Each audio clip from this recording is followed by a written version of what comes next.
Ce Racing-là a le droit de rêver. On croyait que les Alsaciens avaient eu un sale coup d'arrêt à Bordeaux où ils avaient perdu 4-3 en laissant des boulevards derrière eux face à une équipe faiblarde.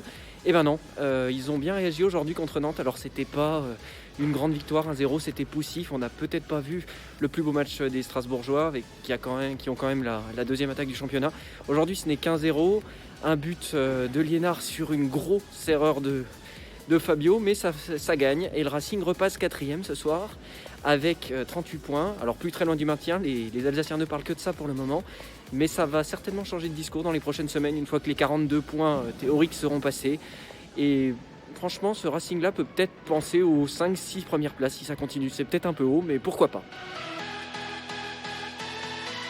Et qui de mieux pour sauver le Racing aujourd'hui que Dimitri Liénard, son âme, son symbole. Dimitri Liénard, on le présente quasiment plus, on connaît son histoire, arrivé quand le Racing était en national en 2013, un joueur amateur qui en a gardé d'ailleurs l'esprit, au bon sens du terme, qui déteint vraiment dans ce foot pro, où il s'exprime toujours très librement.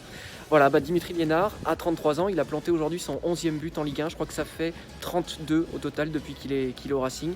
Et aujourd'hui c'était un boulet de canon sous la barre d'Alban Lafont après un gros raté de Fabio. C'était pas son plus beau but, il avait mis un corner dont tout le monde se souvient, un coup franc contre Lyon dont tout le monde se souvient, mais il compte celui-là et il envoie le Racing donc très haut. Les Nantais aujourd'hui ils pouvaient basculer dans le top 5, top 8, et ben non, ils vont rester à leur 10e place, voire perdre ce soir si Lille venait à s'imposer contre le PSG. Alors Antoine Camboré il n'était pas du tout abattu en conférence de presse, il a dit que ce n'était qu'une étape de raté.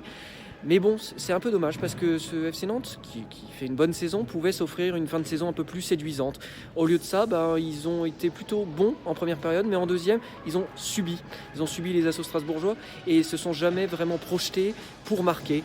Antoine Camboré, il a dit en conférence de presse, les Strasbourgeois avaient plus faim que nous. Et ça s'est vu au score final.